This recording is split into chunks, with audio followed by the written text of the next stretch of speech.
Welcome to ilectureonline. In this video we're going to take these three vector fields and find the curl for them. And that will give us an idea of how to mechanically go through the process if we're not familiar with finding the curls. So we have vector 1, vector 2, vector 3, and here we have the general formula on how to do that. So first thing is we're going to take the del operator and multiply via the cross product with vector 1, and that gives us the following matrix. So we have the x, y, and z components, the partial with respect to x, the partial with respect to y, and the partial with respect to z. And then the x, y, and z components, we have the x squared, we have the 3xz squared, and we have the minus 2xz. I'm running out of room there. Okay, so how do we do that? Well, we take the first unit vector x, and then we take the partial of y with respect to minus 2xz, and that looks like that's 0, minus the partial of z with respect to this, which would be 6xz. Minus the unit vector in the y direction, times, remember you have to always change the sign, we go plus, minus, plus, and here we have the partial of x, with, the partial with respect to x of this, that gives us a minus 2z, and the partial with respect to z of x squared, that is equal to 0, so minus 0, and plus z unit vector times the partial with respect to x of the 3xz squared, that would be 3z squared, and then minus the partial with respect to y of x squared, which is 0.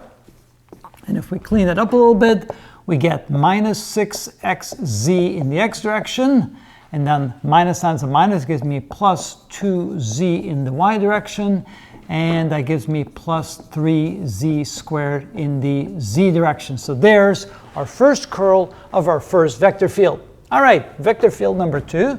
So we take the del operator, we multiply via the cross product with vector field 2, which is equal to, again, we have the x, the y, and the z unit vector, the partial with respect to x, the partial with respect to y, and the partial with respect to z. And then we have the x, y, and z components.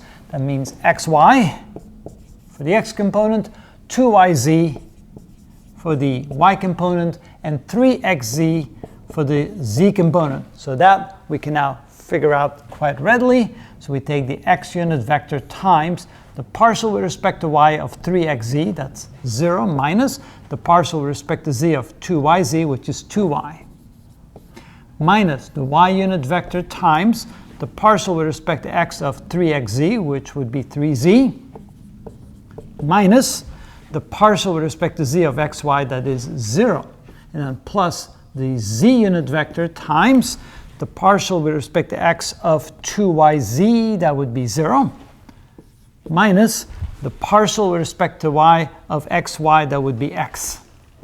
And again, simplifying that, we get minus 2y in the x direction, minus 3z in the y direction, and minus x in the z direction. All right, that's our second curl of our second vector field. Now we go to the third one. So the del operator multiply via the cross product with vector 3 is equal to, make it a little bit wider this time, we have x, y, and z unit vectors, the partial with respect to x, the partial with respect to y, and the partial with respect to z.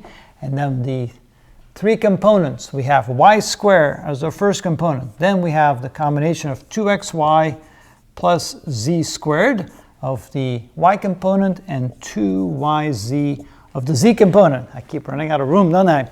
All right, so that is equal to x unit vector times the partial with respect to y of 2yz, that would be 2z, minus the partial, let's see here, we have x component, so with the partial with respect to z of this, that would simply be 2z, minus 2z.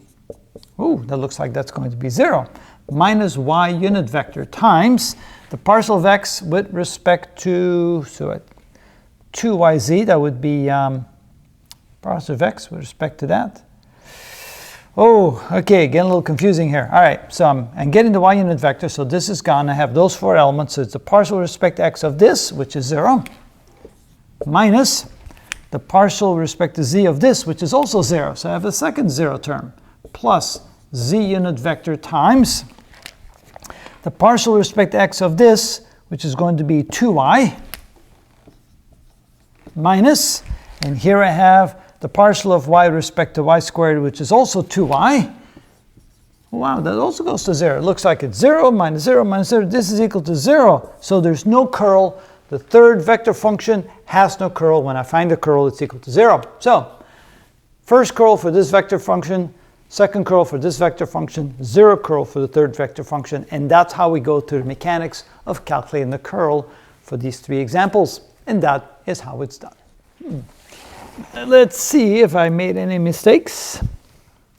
Minus 6xz, that is correct. Plus 2z, that seems to be correct. 3z squared, that's correct. Minus 2y, that seems to be correct. Minus 3z.